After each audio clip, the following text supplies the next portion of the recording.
আজকে 7ই সেপ্টেম্বর ডাকসু নির্বাচনের সর্বশেষ দিন, প্রচারণার সর্বশেষ দিন। আজ প্রার্থীরা প্রচারণার শেষ মুহূর্তে অংশগ্রহণ করছে, ভোটারদের কাছে যাচ্ছে।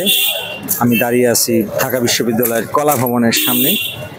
দেখতে পাচ্ছেন প্রার্থীরা এবং প্রার্থীর সমর্থক যারা রয়েছে তারা ভোট প্রার্থনার জন্য লিফলেট বিতরণ করছে শিক্ষার্থীদের হাতে, এবং শিক্ষার্থীরাও সাড়া দিচ্ছে ভোটারদের প্রার্থীদের লিফলেট নেওয়ার জন্য।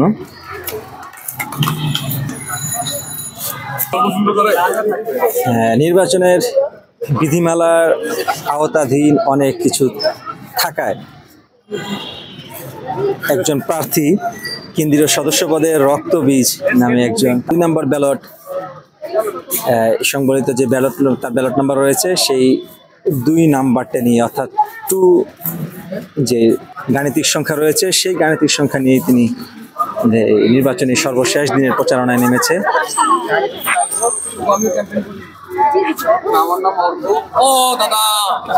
কি অবস্থা, কেমন হয়েছে আইডিয়াটা বলেন তো?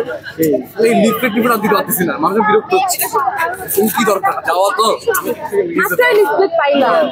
আমার কার্ড না লিফলেট মনে হয়। আমার একটা ছোট ভাই আছে, আমার বন্ধুরা আছে। পুরো ক্যাম্পাস জুড়ে এরকম প্রচারণার অভিনব বিভিন্ন বিষয় রয়েছে।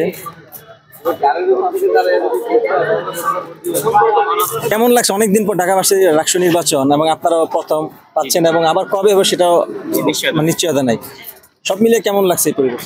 সুন্দর, প্রতিদ্বন্দ্বিতা মুখর হচ্ছে, সুন্দরভাবে প্রচারণা চালাচ্ছে, প্রার্থীরা একে অপরের সাথে দেখা করছে, মোলাকাত করছে, কোনো ঝামেলা বা কারো বিরুদ্ধে হেট্রেট নাই, জিনিসটা ভালো লাগছে। ভোট দিতে আসবেন? অবশ্যই। কোনো মানে প্রার্থী চয়েস আছে বলা যাবে? প্রার্থী চয়েস এখনো ফিক্সড করিনি, সবার ইয়েগুলো ব্যাগ ভরা লিফলেট, রাতে বেলা বাসায় বসে আজকে সব দেখবো, দেখে তারপর ফাইনাল করবো।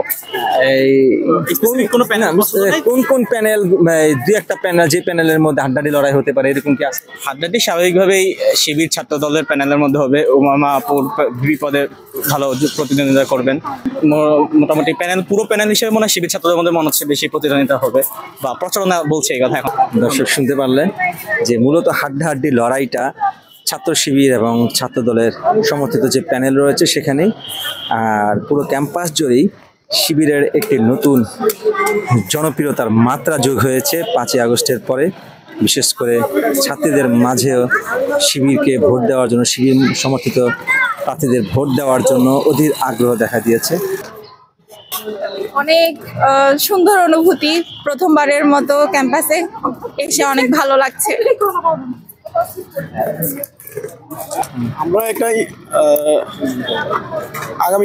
আগামী নির্বাচন, এই নির্বাচনের কথা বলতেছি। হ্যাঁ, এই নির্বাচনে আমরা একটা ইনক্লুসিভ ডাকসু চাই, যেখানে দলমত নির্বিশেষে সবারই কথা বলার অধিকার থাকবে। আর এখানে আমরা উন্নয়নের একটি ছোঁয়া দেখতে চাই। যে গতবার যে 19-এর যে নির্বাচনে আমরা দেখেছি, শুধু একটা নির্বাচন হয়েছে ঠিকই, কিন্তু কোনো উন্নয়ন আমরা দেখতে পাই না, মানে দৃশ্যমান কোনো উন্নয়ন নাই। কিন্তু এবার আমরা চাই যে দৃশ্যমান উন্নয়ন হোক। শিবির সমর্থিত প্যানেল, তারপরে আপনার ছাত্রদল, হ্যাঁ আমাদের ছোট ভাই শামীম প্যানেল থেকে, তো এই কয়েকজনের মধ্যে আমার কাছে মনে হয় যে একটা সম্ভাবনা আছে যে কেউ বের হয়ে আসতে পারে। দর্শক শুনতে পারলেন একজন শিক্ষার্থীর কথা। তারা একটাই ছাত্র বান্ধব ডাকসু চায় এবং প্রকৃত উন্নয়নের ছোঁয়া তারা দেখতে চায়। বিগত যে নির্বাচন হয়েছে, অর্থাৎ অর্ধযুগ আগে 2019 সালে, সেই নির্বাচনে একটি পেপার ওয়ার্ক হয়েছে বলেই তারা মনে করেন। এবার নির্বাচনে শিক্ষার্থীরা ব্যতিক্রম চান এবং কথায় কাজের বাস্তবায়ন চান। এই সেই ডাকসু ভবন, যাকে কেন্দ্র করে এত আয়োজন। এই ডাকসুর সামনেই ছাত্র অধিকার পরিষদের কেন্দ্রীয় সভাপতি বিনিয়ামিন, যিনি একটি প্যানেলের ভিপি প্রার্থী। আমরা মধুর ক্যান্টিনের সামনে দেখতে পাচ্ছি জনতা নির্বাচনী প্রচারণার সর্বশেষ মুহূর্ত। আজকে রাত্রেই নির্বাচনী প্রচারণার শেষ সময়। তারপর অর্থাৎ একদিন পরে 9 সেপ্টেম্বর ডাকসু নির্বাচনের ভোট গ্রহণ দিন শুরু হবে। সকাল 8টা থেকে শুরু করে বিকেল 4টা পর্যন্ত এই ভোট গ্রহণ চলবে। বিশ্ববিদ্যালয়ের ক্যাম্পাসের আশেপাশেই বিভিন্ন ভবনে, অনুষদ বিভাগ ভবনগুলোতেই ভোট কেন্দ্র হিসাবে নির্ধারণ করা হয়েছে। মোট 8টি কেন্দ্র ভোটের জন্য তৈরি করা হয়েছে। এই 8টি কেন্দ্রে 40,000 শিক্ষার্থী অর্থাৎ 40,000 ভোটার তাদের পছন্দের প্রার্থীকে ভোট দিয়ে আগামী 1 বছরের জন্য ভিপি, জিএস, এজিএস সহ 28 জন ডাকসু প্রতিনিধি নির্বাচন করবেন।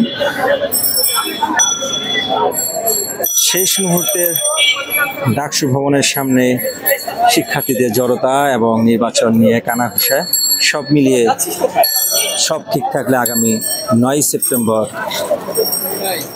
বাংলাদেশের শিক্ষাঙ্গনগুলোতে নতুন একটি অধ্যায় শুরু হবে এবং এই নির্বাচন প্রভাব ফেলবে আগামী সংসদ, যে জাতীয় নির্বাচন রয়েছে, সংসদ নির্বাচন, সেই নির্বাচনকে প্রভাবিত করবে। সেই নির্বাচন কেমন হবে, সুষ্ঠু হবে কিনা, পক্ষপাতিত্বমূলক হবে, সেটাই বলে দেবে এই ডাকসু নির্বাচনের ফলাফল।